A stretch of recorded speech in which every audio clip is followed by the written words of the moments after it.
jump, Calhoun's argument basically dies with the victory of the North in the Civil War. But it's important to remember that that popular bond that Jackson helped create when it comes to the presidency is really what sustains, to a large degree, at least normatively, Lincoln's victory in the Civil War. The ability to claim, to portray himself as the leader of the majority, the Republican majority of the whole country against this minority factionalism from within the South. So that's, in a certain sense, the kind of backstory to US presidentialization. Take it into another crudely sketched version of 20th century history. What we see is that after the Civil War, that popular development, the popular basis of the presidency, becomes uncontested. You don't have people like Calhoun saying that's not legitimate, that that's a perversion of the Constitution. What you also see is the presidency is repeatedly called upon and used in the 20th century to settle really crucial separation of powers questions. Thinking here of things like the New Deal. Roosevelt uses the legitimacy he gets from repeated election victories to win the argument, which is a horizontal separation of powers argument, against the Supreme Court about what is legitimate for the federal government to do when it comes to regulating the economy. Key element of presidentialization. Think about civil rights. LBJ, mid-1960s, this is a vertical separation of powers issue that he wins thanks to his popularity and his insistence of using the presidency to basically defeat recalcitrant southern states on the question of civil rights, the vertical separation of powers issue. Even taken up to today, Obama and healthcare, for instance. Obama, with his presidential mandate, his charismatic mandate in a certain sense, winning the argument not just against, obviously, Republicans in Congress, but also he'll have to win it against all those states, there are currently 13 states led by Virginia, that are actually suing the government, suing the federal government, claiming it's unconstitutional to force citizens to buy federally mandated healthcare. Yeah? So these kind of issues are still cropping up, and the presidency, the popular presidency, is still crucial for resolving them. You can even think about potentially in the future what Obama might do with immigration. So now I want to move on to the more quirky part of this when it comes to political constitutionalism by means other than parliamentarization. Looked at the US element of presidentialization. Let's look at what happens in Switzerland. So direct democracy, just to be clear about what that means.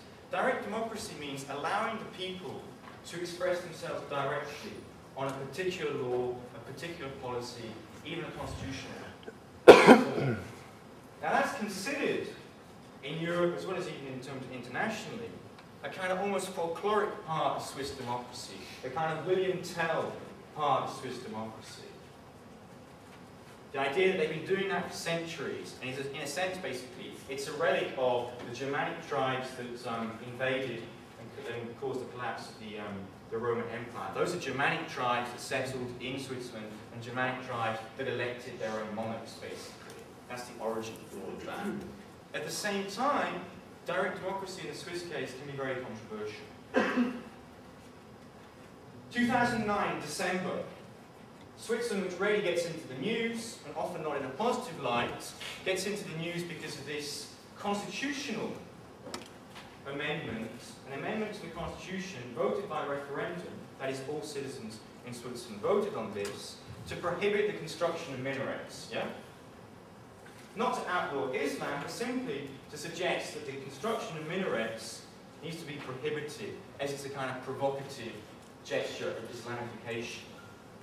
That's what happened in 2009. A couple of years earlier as well, you had a whole referendum debate about what immigration policy would look like in Switzerland. A highly populist and controversial debate. Again, look at that image. Not coincidentally, it's an image about 3 white sheep kicking out a black sheep. That's the kind of thing that occurs when you sometimes have this populist element, at least in Switzerland. But if you take a step back and look at what actually direct democracy means within the Swiss political system, what it means is it's a key feature of political constitutions. Federal level direct democracy has been in place in Switzerland since 1848, when the Swiss constitution was actually adopted. The key elements of direct democracy then are threefold. The first one is this idea of a dual majority principle. A dual majority principle for constitutional amendments. So what that means is, if you're going to amend the constitution, the people have to vote on it. All the people in Switzerland have to vote on it, like they did with that minarets ban. But it's not enough just to get a majority across the whole country. What you also need is a majority of citizens within a majority of cantons, the territorial units into which Switzerland is subdivided.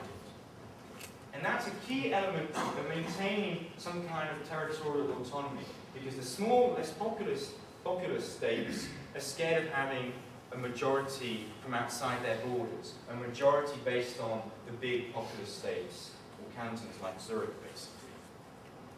So it's a principle that tries to strike a balance between, on the one hand, a desire to let democracy, let the people have their say, and then also preserve territorial autonomy.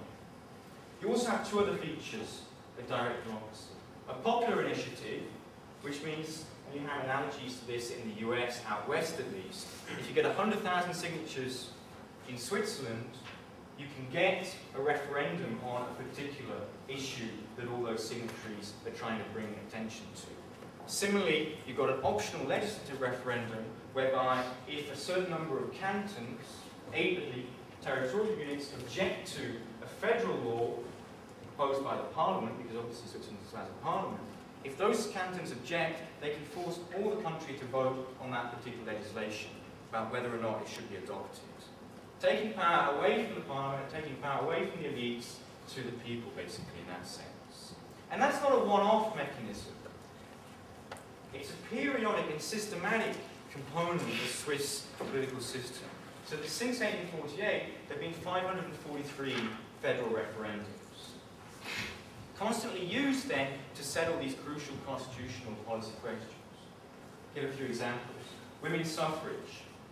Women are allowed to vote in federal elections only since 1971, when there was a federal referendum on that, which I believe is also the time when women were first admitted to Lafayette.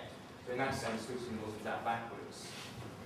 Secondly, you've also got questions like membership of the EU, membership of NATO, membership of the UN. Those are decided by appeal to the people. EU membership rejected in 1992. UN membership, after a few unsuccessful votes, passes 2002. You've got also issues like federal welfare.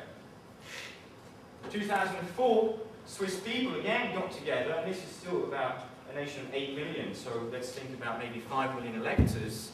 They got together and actually voted on whether or not the federal government should pay for maternity leave, 2004. That's what this kind of element of political constitutionalism works out as. It's an accepted complement, basically, to what is otherwise an elite-based essential government. A government that has a plural executive, that regroups the major parties, basically, that cuts all the deals for lawmaking, but which requires sometimes the democratic imprint of direct democracy. Trying to use political constitutionalism, mobilizing citizens, not through elections, but through these referendums, through direct democracy. So let's get back to the EU finally. What does presidentialization and direct democracy mean in an EU context? Well, then what we see is that actually the EU has actually tried lukewarm versions of both. And is currently trying lukewarm versions of both. What we see in the EU is an increased use of national referendums to try and ratify EU treaties. Trying to make sure that democracy, at least, is at play when it comes to putting together a new treaty which affects separation of powers. The problem with that arrangement has been typically that when citizens say no, what happens? No doesn't mean no in the EU context. If democracy like France, Netherlands says no to a treaty, or Ireland in the past, Denmark as well, what simply happens is they vote again until they say yes. So that's highly problematic from a democratic perspective.